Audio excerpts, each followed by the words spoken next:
Pada video kali ini, kami pun akan kembali membahas dan juga menceritakan mengenai beberapa topik menarik lainnya seputar manga Bakuatam Jujutsu Kaisen. Khususnya dari chapter yang ke-248 kemarin dan juga 249 minggu depan. Di mana secara garis besar, topik yang akan kami bahas lebih detail saat ini adalah mengenai beberapa kemungkinan teori terbaru tentang munculnya seorang Gojo Satoru di dalam cerita Jujutsu Kaisen selanjutnya. Oleh karena itu, tentunya bagi kalian yang penasaran dan ingin tahu mengenai semua topik pembahasan super lengkapnya, maka kalian bisa simak terus ya video ini sampai habis. Yap, seperti yang kita ketahui, bahwa tepat pada waktu 1 minggu yang lalu, kami pun sebenarnya sudah membahas teori mengenai hal ini sebelum chapter yang ke-248 muncul. Namun seperti biasanya, terdapat banyak sekali perdebatan yang terjadi, khususnya dari dua kubu terbesar, yaitu dari kubu para pendukung Sukuna dan juga dari kubu para pendukung Gojo Satoru. Di satu sisi, para fans dari Sukuna sendiri sebenarnya sudah mengatakan bahwa tidak peduli apapun yang terjadi, seorang penyihir seperti Gojo Satoru tidak akan pernah bisa dibangkitkan kembali dan juga tidak bisa disembuhkan sama sekali.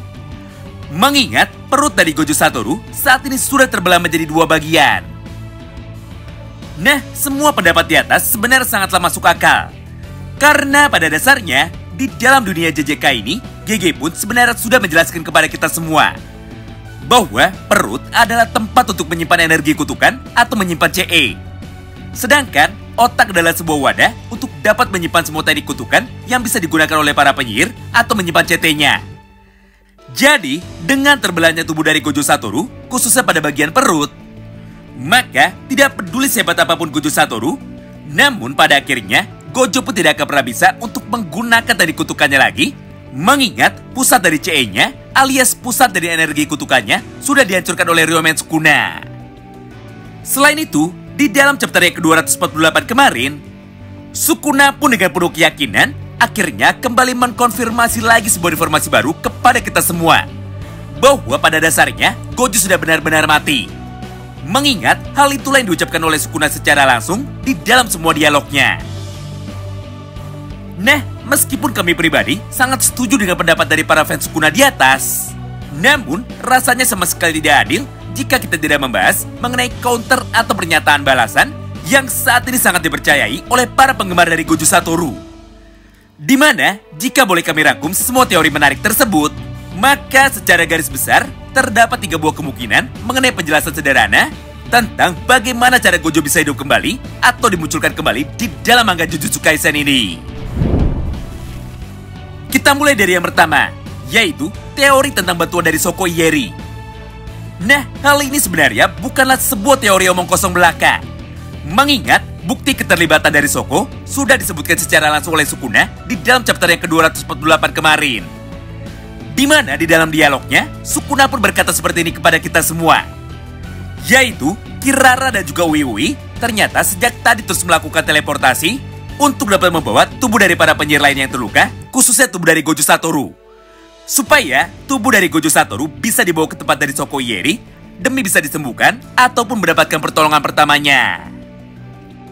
Tapi sayangnya terlepas semua hal itu, Sukuna pun saat ini sangat meremehkan kemampuan dari Shoko Ieiri.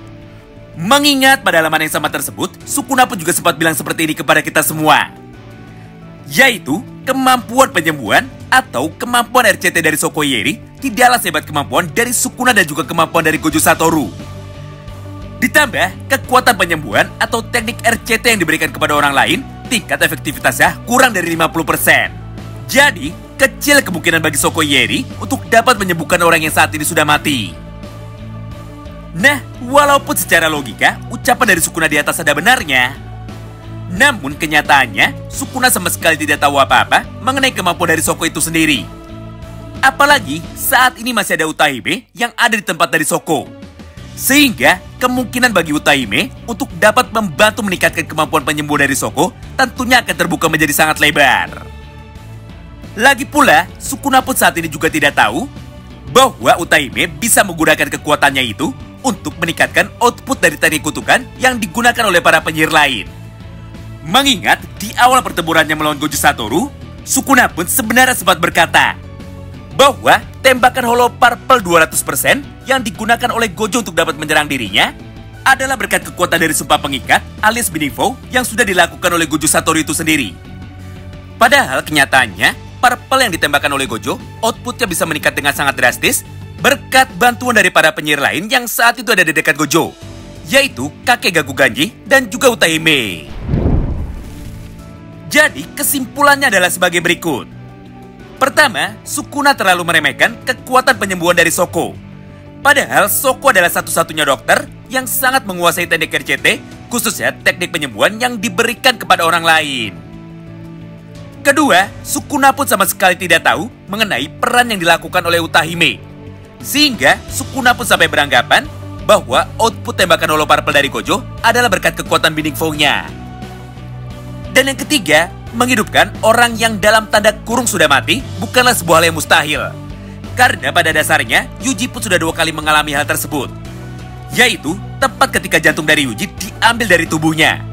Dan yang kedua, ketika jantung dari Yuji dibuat berhenti sementara oleh Yuta, sebelum pada akhirnya Yuta pun mampu membangkitkan Yuji lagi dengan menggunakan teknik RCT-nya. Kemudian kita masuk ke dalam teori yang kedua, yaitu Gojo akan kembali dimunculkan lagi atau kembali dibangkitkan lagi dengan teknik kutukan pemanggil arwah atau teknik CT Sins yang saat ini jadi milik oleh Ino. Nah, penjelasan dari teori di atas sebenarnya sangatlah sederhana sekali, yaitu Ino mencoba untuk memanggil arwah dari Gojo yang saat ini masih ada di bandara bersama dengan teman-temannya. Dengan satu buah tujuan yang sangat simpel, yaitu untuk bisa menjaga kesadaran dari Gojo, supaya ketika Shoko sedang menyembuhkan tubuh dari Gojo, maka Gojo pun juga bisa ikut membantu untuk bisa menyembuhkan dirinya sendiri dengan menggunakan teknik RCT-nya.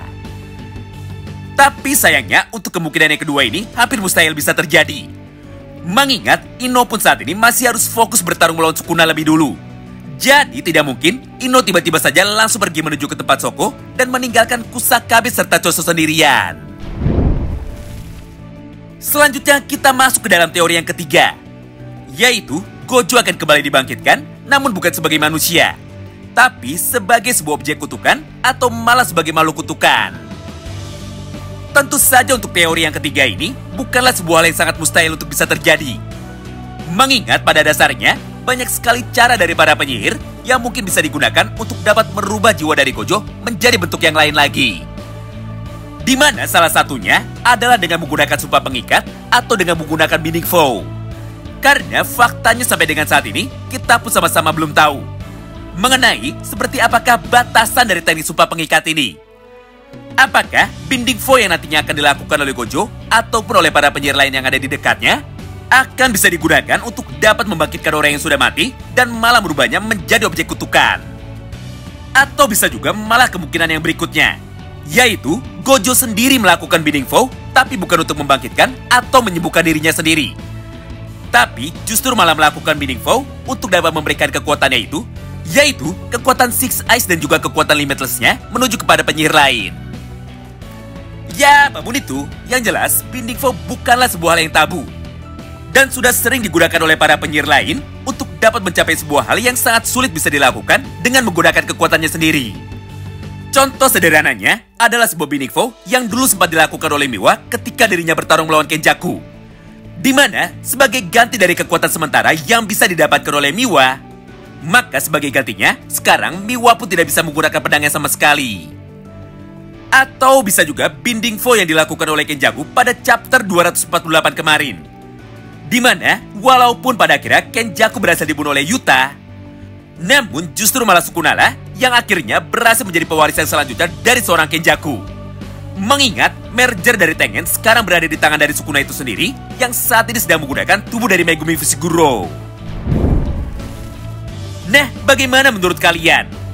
Walaupun secara logika, kemungkinan bagi Gojo untuk bisa dihidupkan kembali sangatlah kecil sekali, namun jika pada akhirnya hal itu bisa terjadi, lantas cara seperti apakah yang sebenarnya paling masuk akal untuk dapat kembali membangkitkan Gojo Satoru lagi? Itulah semua poin pembahasan sederhana yang dapat kami sampaikan kepada kalian semua di dalam satu video ini. Terima kasih banyak yang sudah simak video ini sampai habis, dan salam baku hantam!